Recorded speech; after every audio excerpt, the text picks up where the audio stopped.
Good morning. All right, let's look at the first question. First question asks us to place these numbers in ascending order.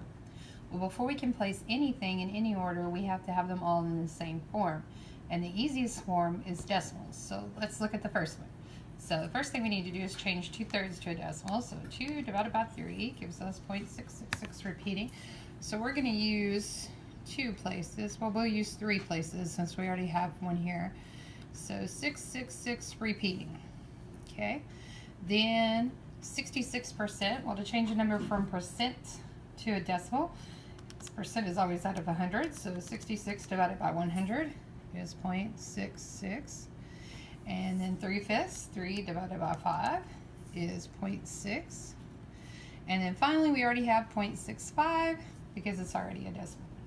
Now, before we can compare these, we need the same amount of places behind the decimals so we can accurately line them up. So let's see, this one has 3, so I need this one to have 3. So I'm going to add a 0, so it'll have 3 places because the 0 doesn't change the value of the number. This one needs 3, so I need to add 2, so it has 3 places. And this one has 2 places, so I need to add 1. So now ascending order. Well, ascending means least to greatest. So least to greatest.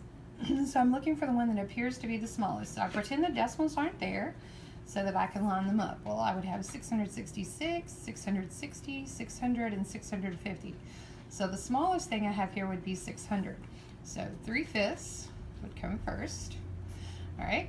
Then as I'm looking across my list, my next smallest thing is 650. So 0.65 is second.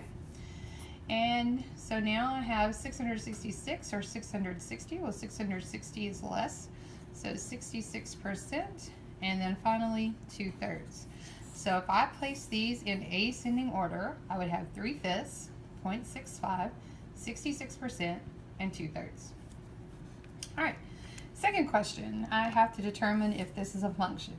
Well, if it's a function, the rule is that x cannot repeat. And when we're looking at a graph, the way we tell if x does not repeat is we do what's called the vertical line test. So vertical line test, vertical means I draw lines vertically and it can't hit more than once, okay? So it cannot hit more than one time. So if I go draw a vertical line, well, let's see, if I draw a vertical line here, I'm okay because it only hits one time right there. If I draw a vertical line here, then I'm okay because it only hits one time there. But watch what happens if I draw a vertical line here. If I draw this vertical line, I have a point here, here, here, here. I have a whole bunch of points. So because this hits more than one time, this is not a function.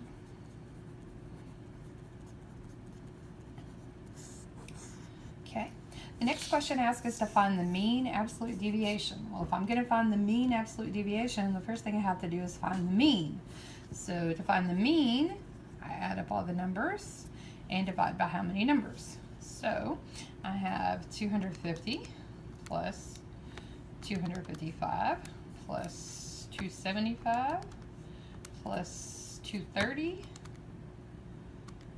plus 250 plus 270, and so that gets me a total of 1530.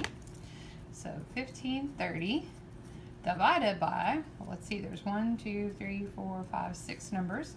So 1530 divided by 6 gets me a mean of 255. So that's my mean. But I don't want to know the mean, I want to know the mean absolute deviation. So to get the mean absolute deviation, I now have to calculate how far each point is away from the mean. And remember, I always want this distance to be positive, so the bigger number goes on top. So my first one, I have 255 minus 250. Well, that's 5 away. 255 minus 255 is 0 because it's exactly the same number. 275 minus 255 is 20. 255 minus 230 is 25. 255 minus 250 is 5. And 270 minus 255 is 15. So now these are my new data points. I'm going to do the same thing. I'm going to add them up and divide by how many there are. So 5 plus 0, plus 20, plus 25, plus 5, plus 15 tells me there's 70. So 70 divided by 6 now tells me that my mean absolute deviation is 11.6 repeating, or 11 2/3. Okay, flip your paper over, and now let's look at our situation.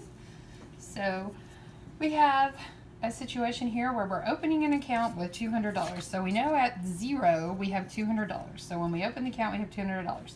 Each month we deposit $50 into the account. So deposit means I get more. So after 1 month I'm going to have $250, and then $300, and then $350, and you can see the pattern where I'm just adding $50 every time. All right, so look at that for just a moment. Okay, so if I'm starting at 200 and I'm adding $50 every day, well then the 200 is my y-intercept, and the $50 every month, is my slope. So the slope is 50 because every month 50 more is getting added, and the y-intercept is 100 because I'm starting at 100.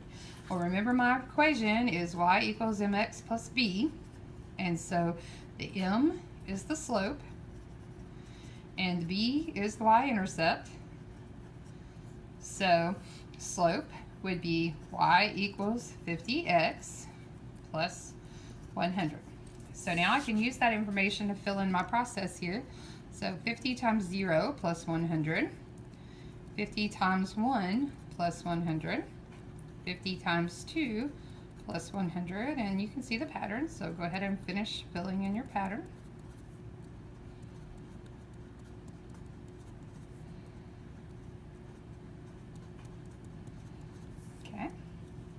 And so now it says this is money, so this would be months because we're calculating what our change over months. Okay, so 1, 2, 3, 4, 5, 6, 7, 8, 9, 10, 11, 12 months. Okay, and price, so we know our lowest amount's 200 and we're going by 50, so let's count by 50s. 50, 100, 150, 200, 250, 300, 350, 400, 450, 500, 550, 600. Okay, and this would be money in our account, so in dollars. All right, so at 0 months we had $200. At 1 month we had $250. At 2 we had $300, $350, $400, and so we can sort of see what's happening here. And then the last thing we need to do is solve the question they ask us. So it says we open an account with $200. How long will it take for us to have $1,000? Well, we'll take our equation and we want it to equal $1,000. So now we're going to solve our equation. So in all equations we're looking, first thing I have to do is subtract what's added. So I would have to subtract 100 from both sides. Oh, 200, not 100, because we started with $200 in our account. Okay. Okay, so then I have 50x equals 800. And then to finish solving for my equation, I divide by 50. So 800 divided by 50 is 16. So it would take 16 months for us to have $1,000 in our account.